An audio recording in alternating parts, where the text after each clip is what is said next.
Ծառուկյանը կրկնում է, չի գցելու իր կլասը, չի մտնելու ՔՊ-ի խաղի մեջ ու չի արձագանքելու Փաշինյանի վիրավորանքներին։ Սյունիքում հայտարարում է ԲՀԿ նախագահը։ Ինքը վիրավորում է, որտեվ ասելու բան չունի, ծրագիր չունի, 8 տարի ժողովրդին խաբել է, այն առաջի օրվանից մեզ էլ ինձ էլ է խաբել, մինչև այսօր, եթե նա ծրագիր ունենար, ժողովրդին կներկայացներ իր ծրագիրը շատ հանգիստ, ես էլ հանդիպելով լինում են տարբեր տեղեր, ասենք թե ՔՊ-ական էլ մոտենում կինա տղամարդը, ես ասել եմ, եթե քննադատի տեղի, ես կընդունեմ, դա ամոթ չի, բայց ոչ թե ասենք թե գորգորամ կամ կներվայնանամ,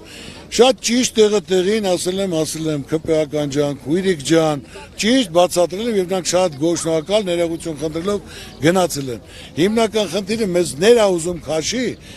այդ ուղղությունը փոխելու համար, որտեվ նա ասելու բան չունի,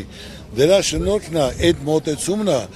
մեր ղեկավարի, որ մինչև մեր դաշնակիցների, մեր թշնամիների այդ ձևը բանակցե, որ այսօրին է։ Հունիսի 7-ին ընտրատեղամասեր գնալու ու քվեարկելու կոչ է անում Բարգավաճ Հայաստանը սիսիանցիներին։ Թող ամեն մարդ իմանա, որ ինքն է որոշելու Հայաստանի առաջիկա 5 տարիների ճակատագիրը, ասում է Գագիկ Ծառուկյանը։ Որոշող է, դուք եք ձեր ցավը տանեմ,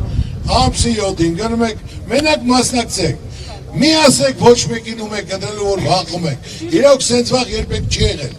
կանչելով հիմա կան, նկարում են ով է կավ կողքից, կանչեն, խեյր գնացել, լավ է յարեք գնացել է, ես ոչ մեկին էլ չեմ ընտրելու, գնա անդեք կամ կարծեն ասած ձեզ եմ ընտրելու, նոր գնդության գնացեք, ձեր հոգու խճարաճում կցանկանաք ձեր զայնել տվեք։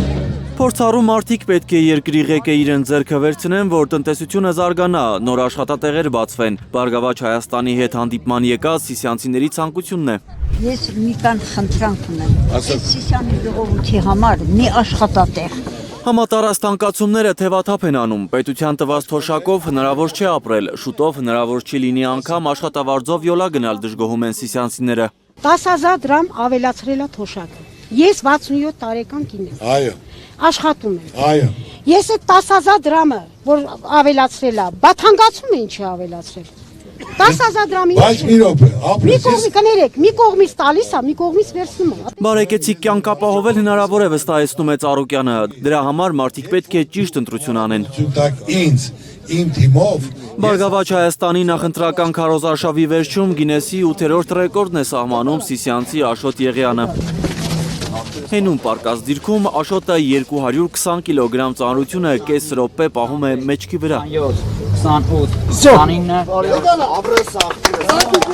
Էդգար Ղուշչյան, Գագիկ Տեր-Ղազարյան, Հայլուր։